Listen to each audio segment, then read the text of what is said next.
Amit auto चलावत रहले ह। एक दिन बहुत काम होए के वजह से रात के 12 बज गए रहे। अमित घर वापस जात रहले ह, तबे रास्ता में अमित के एगो सुंदर लड़की दिखाई देहलस। रुका रुका भैया, रुका। अरे मैडम, रहुआ इतना रात के ही सुनसान जंगल में क्या करत आनी?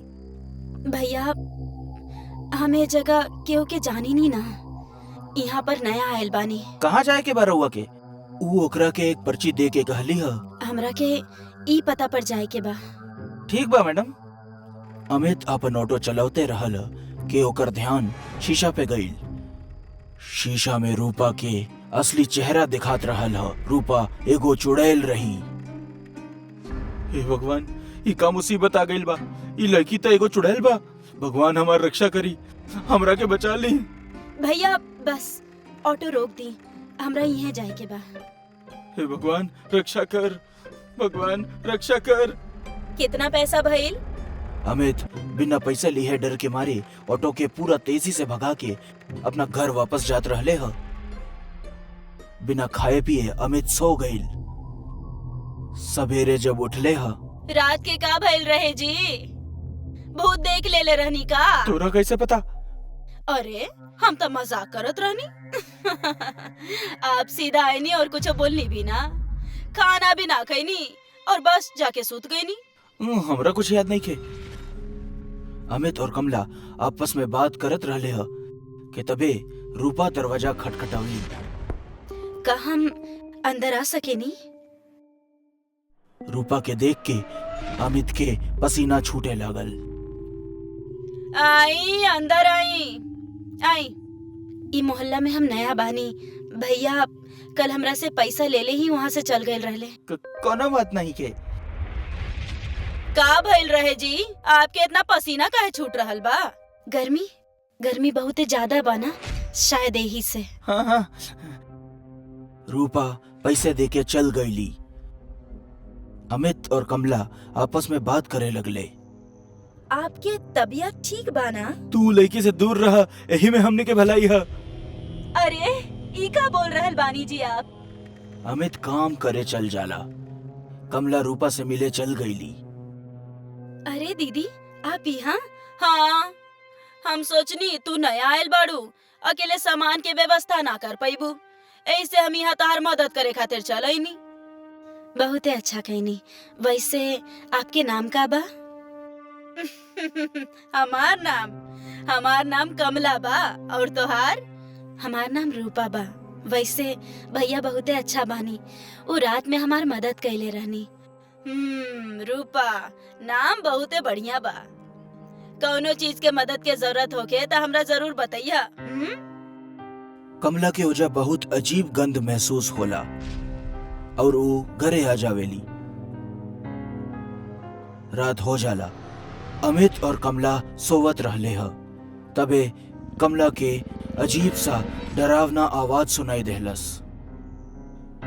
कमला खिड़की के भरे झांक के देखली ह तो ओकरा चुड़ैल दिखाई देहलस।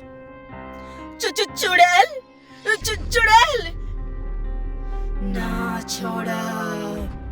ना छोड़ब। उठी जी, अजी उठी, देखी ना बाहर के बा। चुड़ैल? हमरा पता रहे ये होई। अब केहू ना बची, हमने सब मारा जाब। का? आपके पता रहे? हाँ? कुछ ना, चुपचाप सो जा। दोनों सो जाले।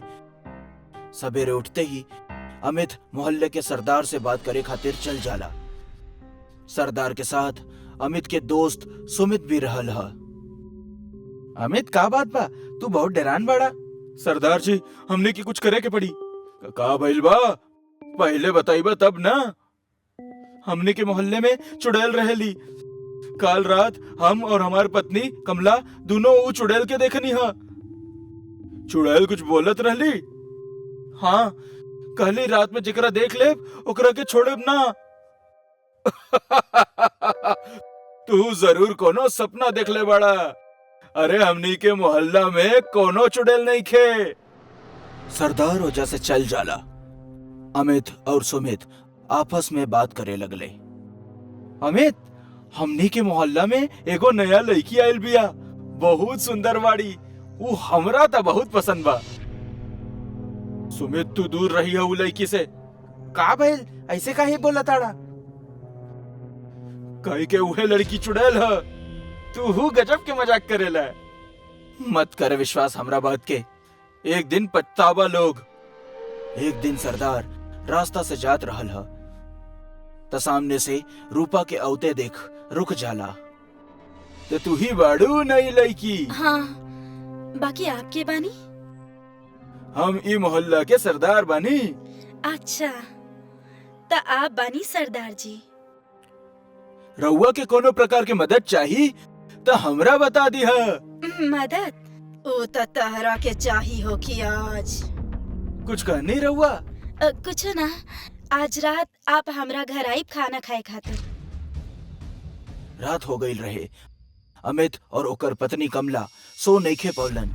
वो दोनों के अजीब अजीब सा आवाज सुनाई देवे लागल। तबे अमित के बाहर सरदार दिखाई देवेला। ई सरदार अकेला इतना राती के बाहर का करता? होई कुछो काम करे दी ना ओकरा के। आज सरदार चुड़ैल के हाथे से ना बची। तबे रूपा सरदार के पास आवेली। अभी रूपा सरदार के पास कहे गइल बड़ी? उहे वक्त रूपा चुड़ैल में बदल जाली। हे भगवान, रूपा ही चुड़ैल बाड़ी। कमला छुप कर देखत रहली ह। तबे चुड़ैल सरदार के गला पकड़ के हवा में उठा देवेली। तोहार इतना हिम्मत कि तू हमार सामने आईबा? हमरा माफ कर दे, हमरा से गलती हो गई, हमरा जाए दा। हम तहरा के छोड़ देब हमेशा हमेशा खातिर। चुड़ैल सरदार के खून चूस चूस के मार देवेली। ये सब देख अमित और कमला बहुत डरा गईले। सवेरे दोनों आपस में बात करे लगले। अब हमनी लोगन के का होगी? रूपा ऐसे ही हमनी सबके एक एक करके मार दिए जी। अब भगवान ही बचाई हम सबके। हमनी लोग ना इस जगह के हमेशा खातिर छोड़ के चल जाता नहीं। हाँ, ये ठीक रही।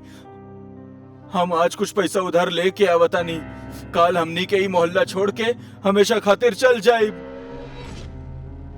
अमित काम खातिर चल जाला। कमला घर में अकेली रहली है। तबे रूपा आवेली। हमार घर में चीनी खत्म हो गइल बा, का तनी सा चीनी मिली? जी चुड़ैल हमरा के मारिए दी, हमार खून पी जाई। दीदी, दीदी, कौन सोच में पड़ गई नहीं आप? कुछ न रूपा। का चाहिए तारा के? तनी सा चीनी चाहत रहे। हाँ, अभी लेके आता नहीं। हाँ, अभी लेके आता नहीं। कमला रूपा के चीनी दे देली। रूपा चल गईली। रात बहुत हो गई रहे। अमित ऑटो लेके घरे जात रहले ह। आज भी बहुत रात हो गई। वो चुड़ैल के हाथ में हम पड़ गई नहीं तो जिंदा ना बचे।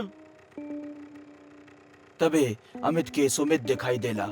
अमित ऑटो रोक देहलस। अमित कुछ बोले वाला रहल, ओकरा पहले अमित के रूपा देखा गई। हे भगवान, ई त चुड़ैल रूपा बा। आज ही हमरा दोस्त सुमित के ना छोड़ी। हम सुमित के मना कैल रहनी हा, उ हमार बात नहीं के सुनलस। कुछ होके हमरा ओकरा बचावे के ही पड़ी। अमित उ दोनों के पीछे जावे लागल। तबे अमित के दोनों के बात सुनाई देवे लागल और अमित चुप के सुने लागल। रूपा तू बहुत सुंदर बाड़ू। सुंदर? और हम? ई कहकर रूपा चुड़ैल बन जावेली। चुड़ैल, अब कैसन लगनी हम तहरा के?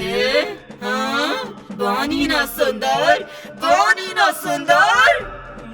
हमरा छोड़ दे, बचावा, केहू बचावा हमरा के।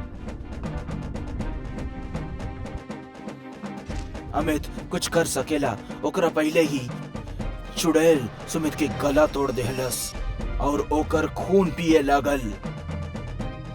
अमित ई कुल देख के डर के मारे जल्दी से ऑटो लेके घर चल गई।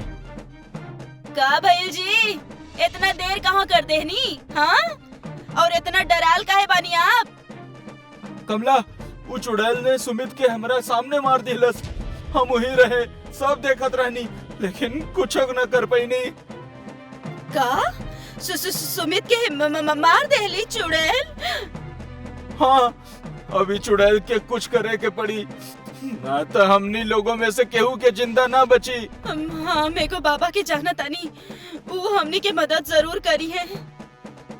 अमित और कमला सवेर होते ही बाबा के पास चल गईलन और बाबा के पूरा घटना के बारे में बतावलन। बेटा, हम तोरा दोस्तन के तो वापस नहीं खिलाई सकित, लेकिन वो चुड़ैल के तो हम छोड़ब ना। अब एको जान न जाई।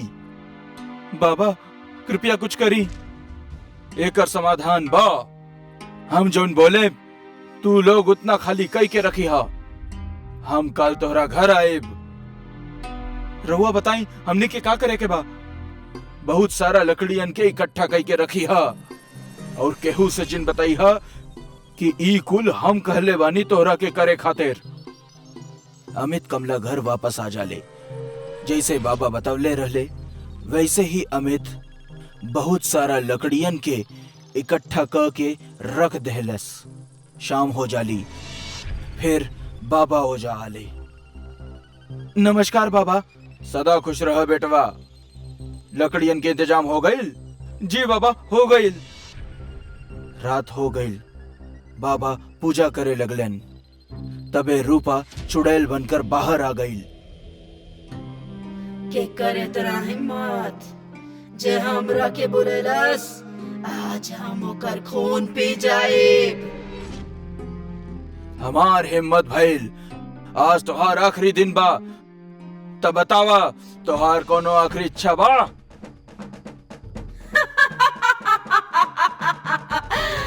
हाँ, तोहार खून पिए के बा। अमित, लकड़ियन में आग लगावा। अमित लकड़ियन में आग लगा देवेला। बाबा मंत्र पढ़े लगले। चुड़ैल जैसे ही बाबा के मारे खातिर कोशिश कर ली, बाबा चुड़ैल के आग में धक्का दे देलन और चुड़ैल आग में जल कर मर गईली। अब ई चुड़ैल खत्म हो गई, दोबारा वापस कबो ना आई। बहुत बहुत धन्यवाद बाबा जी। ऊ दिन के बाद चुड़ैल दोबारा कबो ना आयल। अमित और कमला खुशी खुशी रहे लगलन।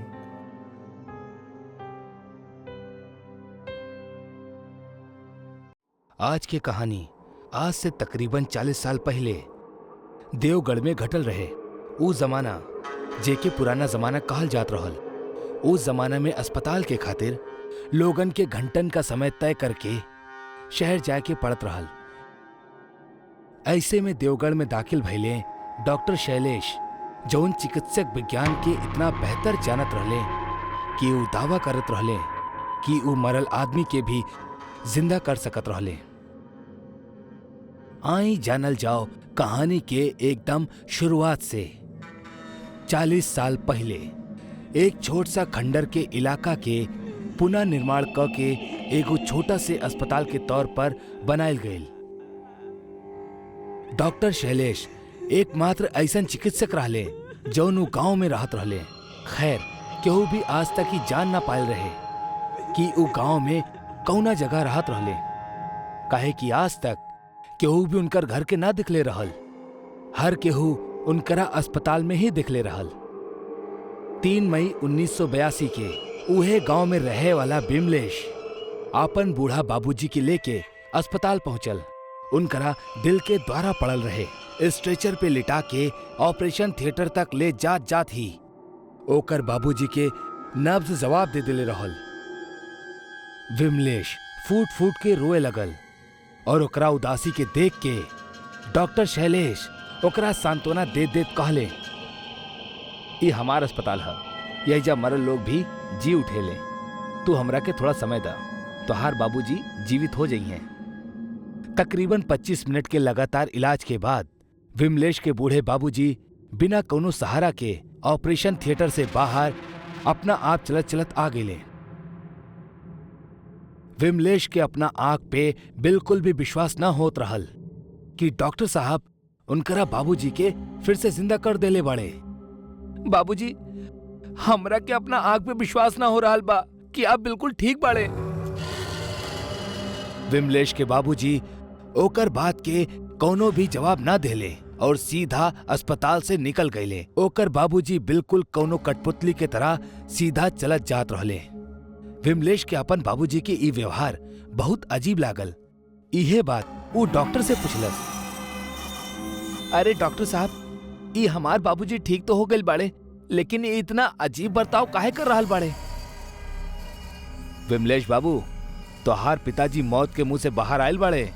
थोड़ा तो समय लगबे करी पहले जैसन होखे में। ई खबर अब पूरा गांव में फैल गल रहे कि डॉक्टर शैलेश के अस्पताल से केहू भी मर के ना लौटेला, मरल इंसान भी जिंदा हो जाले। एकरा बाद 2 और पेशेंट अइले जिनकरा मरे 1 दिन से ऊपर हो चुकल रहल, लेकिन अस्पताल से लौट ले तब वो जिंदा रहले। लेकिन अगर ऐसा हो सकत त दुनिया में भगवान के जरूरत होबे न करत। अब वो डॉक्टर के खतरनाक सच से सबके सामना करे के रहल। वो मरीज जौन डॉक्टर शैलेश के अस्पताल से मरला के बाद जिंदा लौटत रहले, उस सब में एक चीज नोटिस कल गई। उस सब के अंदर से दिल के धड़के के आवाज गायब हो जात रहल।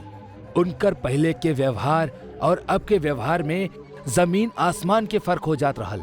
वो शख्स अब ना तो केहू से बात करत, ना तक खाना खात, ना ही पानी पियत, फिर भी बिल्कुल स्वस्थ रहत। चाहे ओकरा के सेका लोहा भी जिस्म पे ओकरा कोनो फर्क ना पड़त रहल। यानी कि ई सब महज एक जिंदा लाश साबित हो गए रहले। इनकर जियल और मरला में कोनो अंतर ना रहल। सरपंच के घर 2-3 लोगन के आपस में मीटिंग भइल, जहां सब लोग आपस में ई तय कैले कि अगला बेरी जब भी केहू मरल पेशेंट ऊ अस्पताल के अंदर जाई ता हमनी सब अंदर से छुप कर देखल जाई कि ऊ डॉक्टर ऐसन का करेला। 3 दिन बाद एगो आदमी के मौत भइल और ऊ रहल विमलेश, जौनी घटना के और दहलाकर रख देलस। दरअसल ओकर मौत के कारण रहल ओकर बाबूजी। ऊ विमलेश के ना जाने कब और कैसन मरले कि विमलेश की भयानक मौत हो गई।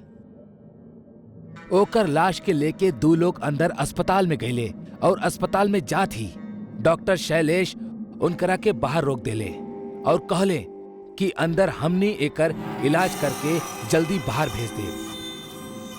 वहीजा अस्पताल के ऊ ऑपरेशन थिएटर वाला खिड़की से सरपंच और ओकर दोनों दोस्त छुप के ऊ डॉक्टर पे नजर रखत रहले कि ऊ असल में करेला का। तबे ऊ देखले कि ऊ डॉक्टर शैलेश कमरा के बंद करला के बाद एगो बैताल के रूप में आ गई, जहां ओकर दांत ओकर मुंह से बाहर आ गई। ऊ शैलेश के छाती के फड़लस और ओकरा में से दिल निकाल के खाए लागल। ऊ बड़ा बेरहमी से विमलेश के दिल के खात रहल और बाद में ओकर छाती के टाका मार के सिल देहलस। और तब बे ऊ डॉक्टर एगो मंत्र पढ़े लागल। भूतो सती नर्मिता, आत्मा मिलने कर्मठ, मौत के संदेश। तब बे एगो और प्रेत वहीजा आकर्षित भइल और वो विमलेश के शरीर में घुस गई और विमलेश उठ खड़ा भइल। खिड़की से झांक रहला लोगन के वो डॉक्टर के भूत के बारे में पता चल गए रहे और यह कारण रहल कि वो दूसर भटकत आत्मा के शरीर प्रदान करत और उनकरा में से दिल के निकाल के खा जात। यह कारण रहल कि जौन लोग ऊ अस्पताल से जिंदा होके लौट ले, उनकरा सीना से दिल के धड़के के आवाज ना आवत रहल, काहे कि असल में ता दिल मौजूद ही ना होखत। पूरा गांव के बतावे से अच्छा ऊ सरपंच और ओकर दोनों दोस्त ई फैसला कैले कि ऊ ई नर्क के जड़ यानी ई अस्पताल के ही जला के खाक कर दीही, जैसे गांव के कई मासूमन तबाह होखला से बच गई हैं। एकरा बाद सरपंच और ओकर दोनों दोस्त मिलके ऊ अस्पताल के चारों तरफ मिट्टी के तेल के छिड़काव कर देले और आग लगा देले। ऊ डॉक्टर के भी तेज चीख गूंजल और कुछ ही घंटा में ऊ अस्पताल और ऊ डॉक्टर के भूत दोनों जल के खाक हो गए। एकरा बाद से सब कुछ ठीक तो हो गई, लेकिन वो अस्पताल श्रापित मानल गई और आज भी वो अस्पताल के दीवारन पे चिड़िया तक भी ना बैठेली।